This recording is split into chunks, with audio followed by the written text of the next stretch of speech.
Buenas tardes. Ante todo me presento, soy doctora María José López Pérez, soy médica reumatóloga de la Clínica Universitaria Reina Fabiola de la Universidad Católica de Córdoba. Quiero agradecer a las doctoras Marina Werner y Carla Gobi por la invitación a dictarles esta clase y por su intermedio a la Sociedad de Medicina Interna. El tema que vamos a ver es reumatismo de partes blandas y sobre todo fibromialgia, actualización en el diagnóstico. ¿Qué entendemos por reumatismo de partes blandas? Son aquellas patologías que se caracterizan por dolor o dolores localizados en los tejidos músculo-ligamentosos con sensación de rigidez. Por lo general son producidos por inflamación o alteraciones degenerativas del tejido conectivo, ya sea de tendones, de las vainas tendinosas, de las bolsas serosas, de las cápsulas articulares y de los músculos. O sea que es extraóseo y su pronóstico es benigno. No se sabe bien la prevalencia de estos reumatismos porque no hay criterios de clasificación aunado para su estudio, pero se estima que la prevalencia es entre el 3 al 15% de la población. En general, estos reumatismos, sobre todo los localizados y regionales, su tratamiento comprende inicialmente la supresión o modificación de los factores causales. Muchas veces el tratamiento son los antiinflamatorios y fisioterapia, y en casos en que no haya respuesta, se puede hacer tratamiento con infiltraciones locales con glucocorticoides y en algunos casos ya requieren cirugía. ¿Cómo clasificamos el reumatismo de partes blandas? Los podemos clasificar en locales, regionales o generalizados. Los locales, ¿sí?, son las bursitis, las tendinitis, que ya vamos a hablar de ellas, las tenosinovitis, las entesitis, entendiendo entesis como sitios de inserción de ligamentos, de los tendones, de las cápsulas articulares y las fascias del hueso, y la fascitis. A nivel regional, entendemos como dolor regional, ya sea de extremidades, ¿sí?, superiores o inferiores, que se da generalmente por abuso o sobreuso de tendones, ¿sí?, de entesis o de bursas, y tienen similitudes clínicas y etiopatogénicas que pueden llevar a poderlas clasificarlas de estas maneras. Por ejemplo, tenemos los síndromes de atrapamiento. En los casos de las neuropatías por atrapamiento, por ejemplo, síndrome del túnel carpo o síndrome del túnel del tarso, en donde este atrapamiento del nervio se produce por aumento de presión, por estiramiento, por fricción o roce de los mismos, y puede ser muchas veces posterior a isquemia o por fibrosis de los nervios. Recordemos que muchas veces hay pacientes que tienen ya previamente una patología a nivel del nervio por otros procesos, como por ejemplo en pacientes alcohólicos o con diabetes. La característica de estos síndromes de atrapamiento es que los pacientes van a referir parestesias, disestesias en el área de distribución sensitiva del nervio afectado. Dentro también de los reumatismos regionales tenemos el síndrome miofacial, que es un cuadro clínico que se caracteriza por un dolor regional que es de origen muscular, que está localizado en un músculo o en un grupo muscular. Hay dolor en la zona muscular correspondiente y ese dolor puede ser referido a distancia. Puede haber aumento en la consistencia, es muy doloroso y muchas veces lo identificamos por dolor a la palpación en esa zona. Muchas veces se encuentran puntos gatillos en las zonas del dolor, que son zonas hipersensibles, es de mayor consistencia, ¿sí?, y reproducimos de manera importante el dolor local. La causa no se sabe hasta el día de la fecha por qué se producen estos síndromes miofaciales.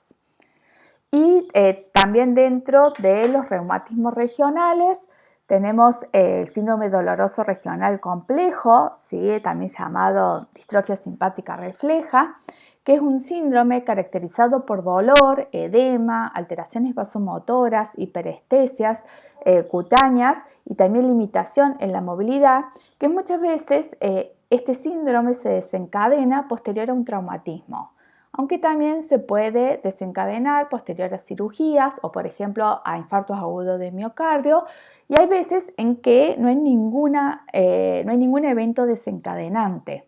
También la etiología no se conoce muy bien la causa, pero bueno, es todo un capítulo aparte. Y por último, tenemos los reumatismos de partes blandas generalizados, donde hay un dolor generalizado, donde las más características de estas enfermedades son la fibromialgia y el síndrome de fatiga crónica. La fibromialgia nos vamos a referir a continuación, y el síndrome de fatiga crónica es un cuadro muy similar a la fibromialgia, en que se diferencia un poco por su comienzo agudo, muchas veces se acompaña de fiebre, de adenopatía, y como todas estas enfermedades no se conoce su etiología. Bien, dentro de los reumatismos locales vamos a comenzar con las bursitis. Las bursitis, que son las bursas, es la inflamación de las bolsas serosas. Recordemos que las bolsas serosas se encuentran entre los huesos y músculos adyacentes que protegen los tejidos blandos de las prominencias óseas subyacentes. Facilitan además el movimiento de los tendones y músculos.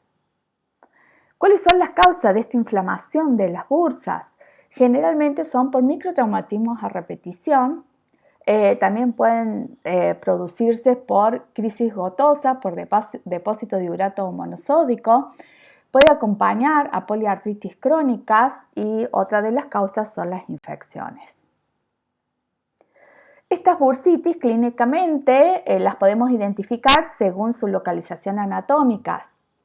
Las superficiales son por ejemplo, las bursas olecranianas a nivel del codo, las prerotulianas en la rodilla, popliteas y anserina, o las retroaquilianas. Generalmente hay una tumefacción bien delimitada de forma circular que está adherida a los planos profundos. Por ejemplo, las prerotulianas es muy común en las personas que están permanentemente arrodilladas por los microtraumatismos. La anserina, por ejemplo, en los jinetes, es por microtraumatismo repetitivo sobre la bursa. En las bursitis profundas, la tumefacción no es visible por su localización anatómica, por ejemplo, en las bursas subacromial, la trocanteria o las retrocalcáneas. Puede haber ausencia de limitación en la articulación vecina, ya que esto no es un problema articular, sino que es de tejidos blandos. Aquí podemos observar una bursitis olecraniana a nivel del codo. Aparte, observen la piel que está bien eritematosa. Ese paciente, la zona estaba con un aumento en la temperatura local. Aquí los diagnósticos diferenciales, más que por microtraumatismo, serían o bursitis gotosa o bursitis infecciosa. Muchas veces, cuando se acompaña de tanta sintomatología en local, necesitamos realizar una punción para estudio del líquido para descartar sobre todo infección. En la figura de abajo pueden observar dónde está localizada la bursa trocanteria a nivel de la cadera. Es muy característico que estos pacientes refieran dolor localizado en la parte lateral de la cadera, que aumenta más en decúbito lateral por la compresión que se produce en la bursa. Bien, dentro de los reumatismos localizados tenemos las tendinitis y las tenosinovitis, en donde se caracteriza por procesos inflamatorios de las vainas tendinosas y de los tendones. El diagnóstico, como lo hacemos, es por el dolor en el trayecto de la vaina tendinosa que se desencadena o se acentúa con los movimientos. Generalmente hay una tumefacción alargada en sentido vertical, con disminución de la extensión del movimiento, y puede haber a veces crepitaciones. Los sitios comunes de tendinitis más frecuentes, por ejemplo, el hombro, en la tendinopatía del manguito de los rotadores, o por ejemplo en las epicondilitis lateral y medial, en el codo del tenista y el codo del golfista, en las tendinitis bicipital o en la tendinopatía aquilea. Las causas También son por traumatismos locales, por lo general. También puede ser procesos inflamatorios, infecciones, calcificaciones, isquemia, atrofia o degeneración de los tendones. El tratamiento de todos estos reumatismos localizados, como les dije al inicio, por lo general son antiinflamatorios, pueden ser locales o sistémicos, fisioterapia en el caso que se necesite, para la pronta recuperación. A continuación me voy a referir a fibromialgia. La fibromialgia, como su nombre lo indica, fibro se refiere a tejidos fibrosos, tendones y ligamentos, míos a músculos y algia dolor. Es una patología que se caracteriza por dolor musculoesquelético difuso con puntos selectivos dianas de dolor, de evolución crónica y de origen no articular. Su etiología al día de la fecha es desconocida. Habría un trastorno en la regulación de la percepción dolorosa.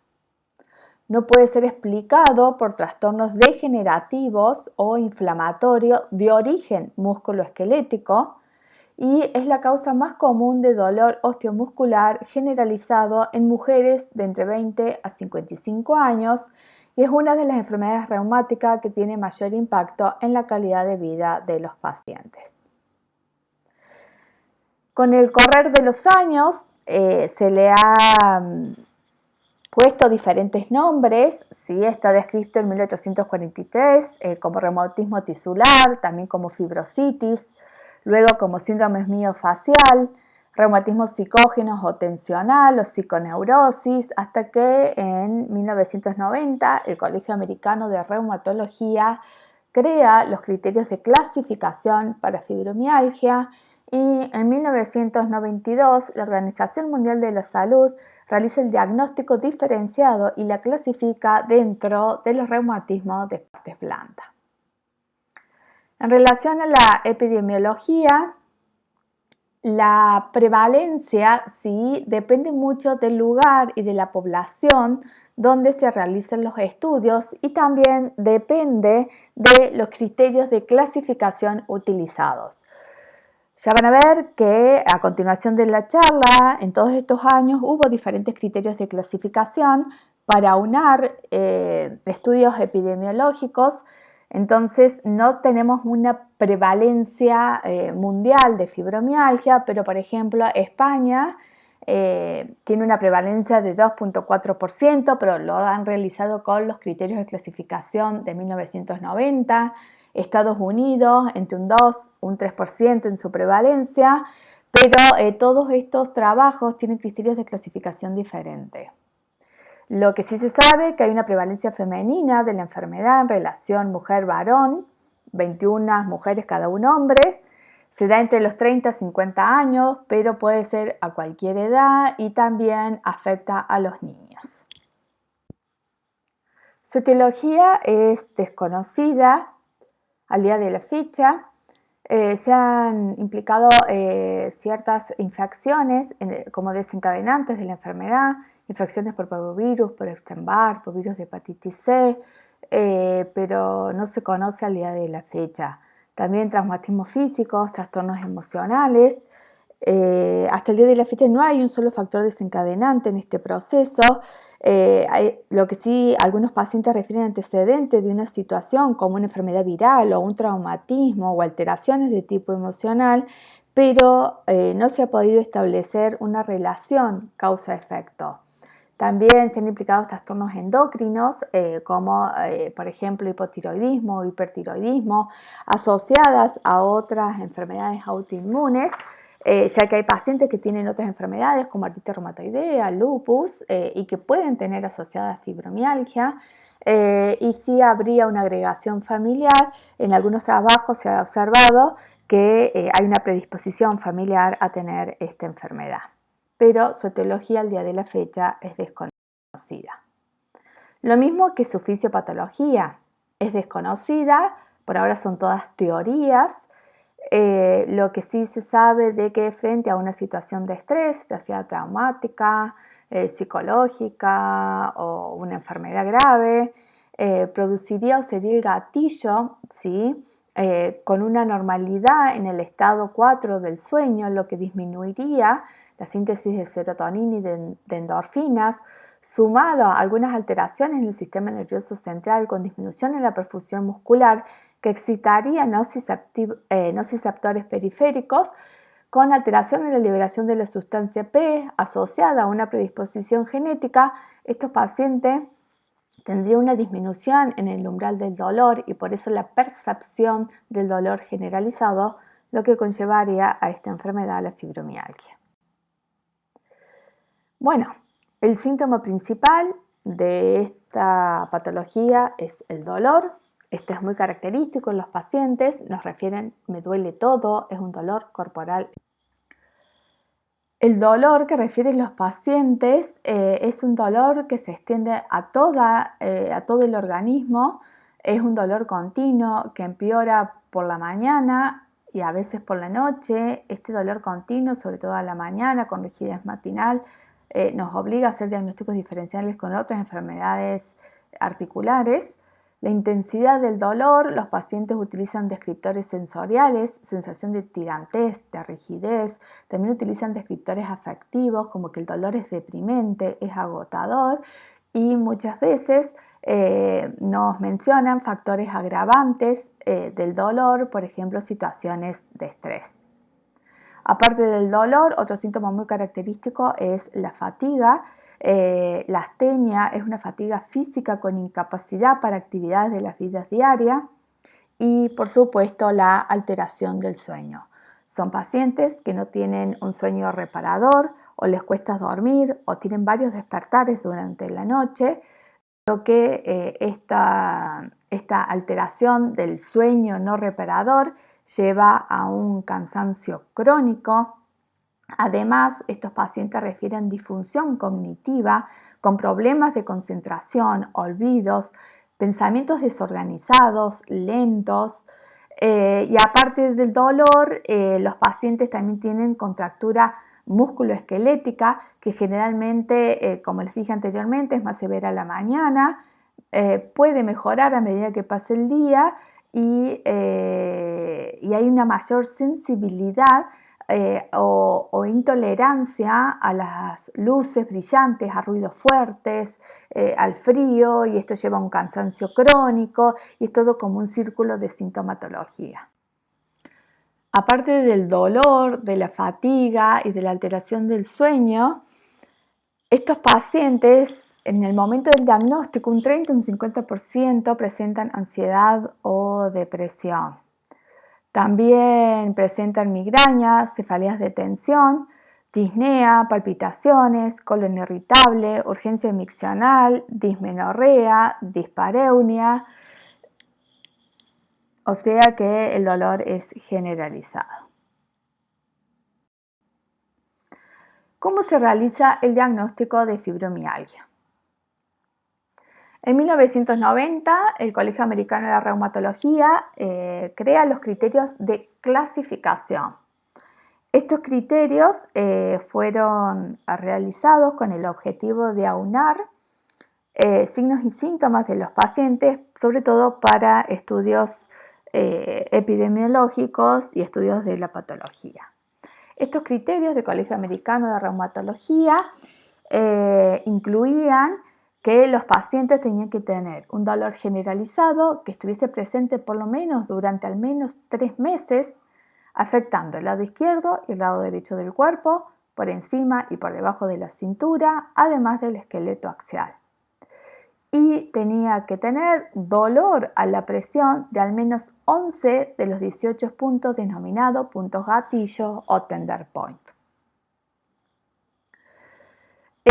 ¿Cuáles son estos puntos dolorosos? ¿Sí?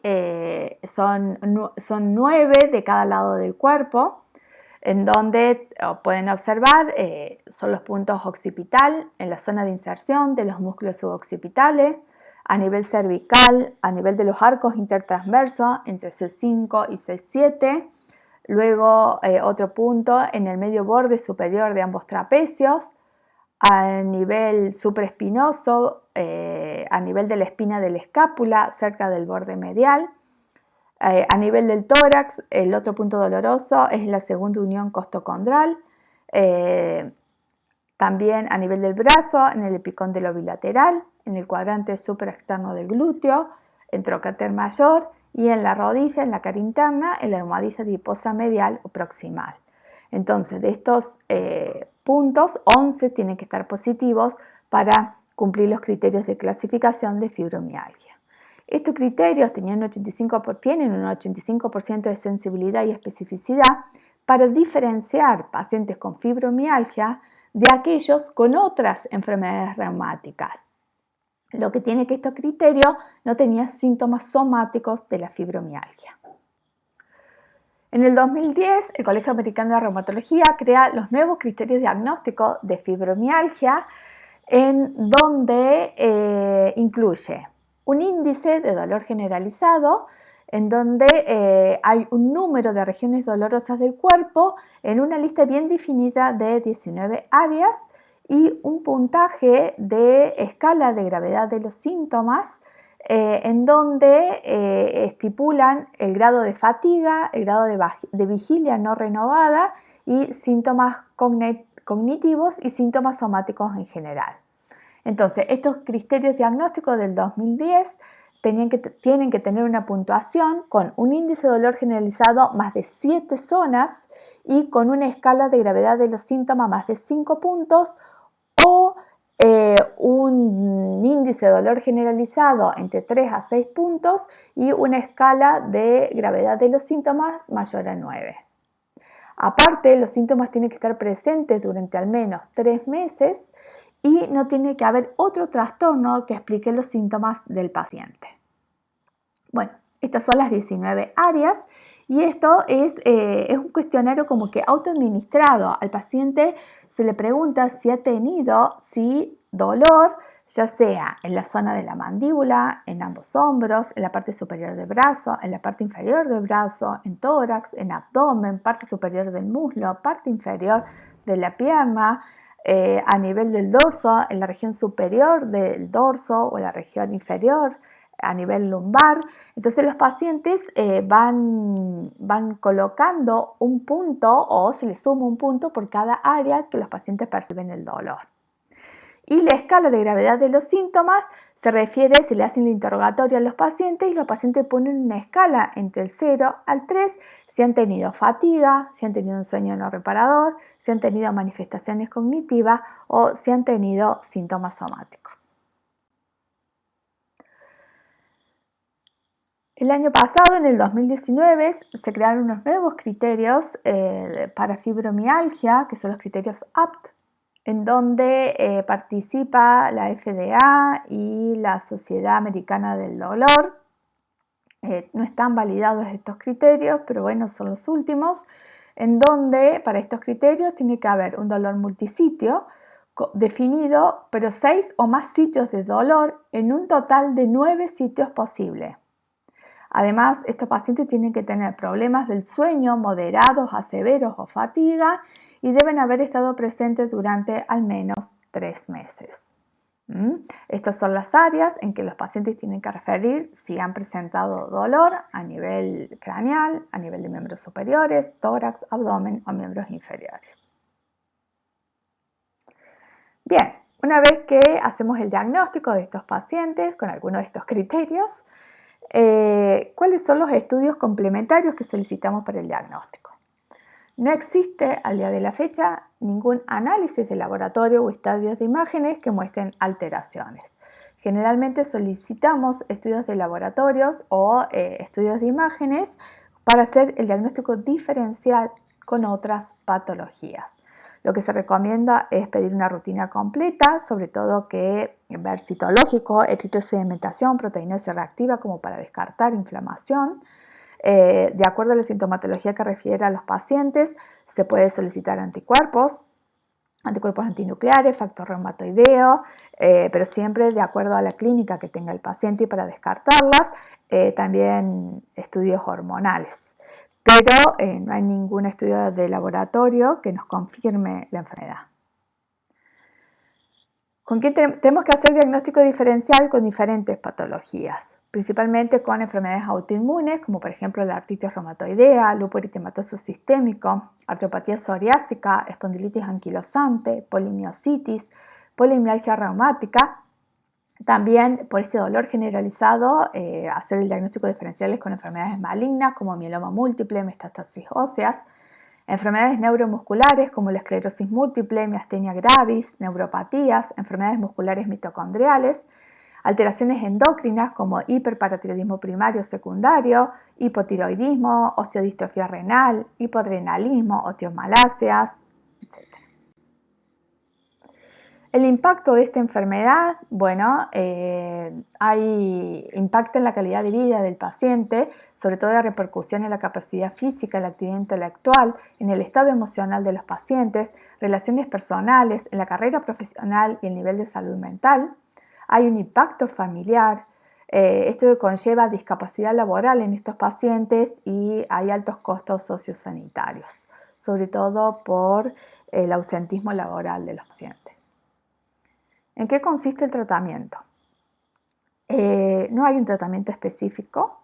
El objetivo principal es tratar de disminuir el dolor en estos pacientes, mejorar la fatiga, tratar de mejorar la calidad de vida. Es un tratamiento multidisciplinario en el cual tenemos que educar al paciente sobre la enfermedad que tiene.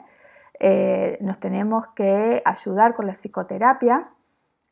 También indicar ejercicios aeróbicos y por supuesto un tratamiento farmacológico. Cabe aclarar que por más que nosotros demos un medicamento para tratar de disminuir el dolor, si el paciente no realiza actividad física o no hace psicoterapia, es muy raro que lleguemos a algún éxito terapéutico. La educación del paciente es muy importante, sobre todo informar sobre la naturaleza de la enfermedad. Hay que dejarles en claro que esto no es una enfermedad grave, que no es una enfermedad mortal, explicar que tampoco es un proceso imaginado y darle una información adaptada al nivel de educación del paciente. El ejercicio y la terapia física es muy importante, sobre todo un ejercicio aeróbico, hidroterapia, también aquagym, y tienen que ser siempre adaptados a las capacidades del paciente. En relación al tratamiento farmacológico, ¿cuáles son los tratamientos que se pueden utilizar con diferentes grados de evidencia de mejoría de la enfermedad? Pero los tratamientos que se utilizan son la amitriptilina, se puede dar dosis de 5 a 50 miligramos día. Por déficit de la serotonina reduciría el dolor y ayuda a conciliar el sueño. La ciclobenzaprina como relajante muscular a dosis de 10 a 30 miligramos día. También se puede indicar los inhibidores selectivos de la recaptación de serotonina como la fluoxetina, sertralina o paroxetina, pregabalina, siempre con la pregabalina con dosis paulatinas de aumento porque produce muchas somnolencias. Se recomienda comenzar con dosis baja entre 25 y 50 miligramos y paulatinamente ir aumentándola hasta llegar hasta 450 miligramos días, pero por lo general los pacientes ya con 300 miligramos tienen somnolencia. Y utilizar analgésicos y antiinflamatorios, dentro de los recomendados paracetamol y tramadol. Cuidado con los antiinflamatorios no esteroideos porque son pacientes con un dolor crónico y bueno, para tratar de evitar las reacciones adversas de los antiinflamatorios.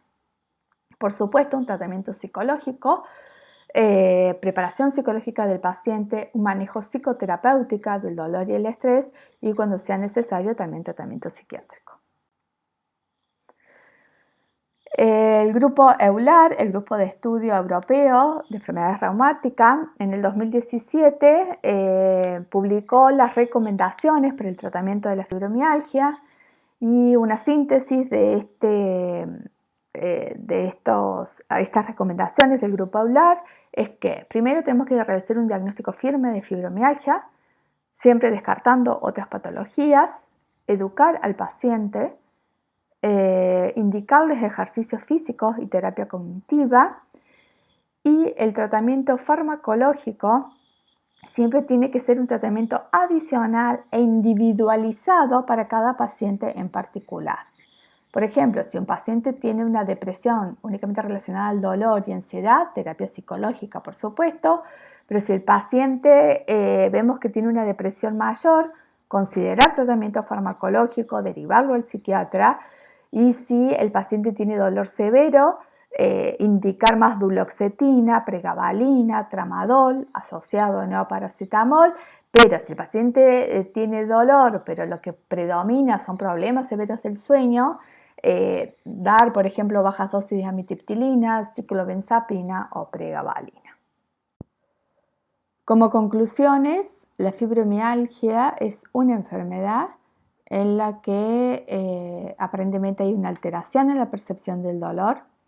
Es necesario realizar un diagnóstico firme, realizar un tratamiento de las alteraciones psicológicas asociadas, indicar ejercicio adecuado a las capacidades del paciente y, por supuesto, tener una buena relación médico-paciente.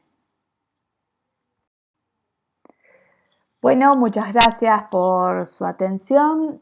Cualquier duda o comentario, supongo que se lo harán llegar a las doctoras encargadas del curso y a su disposición para lo que necesite. Muchas gracias. Hasta luego.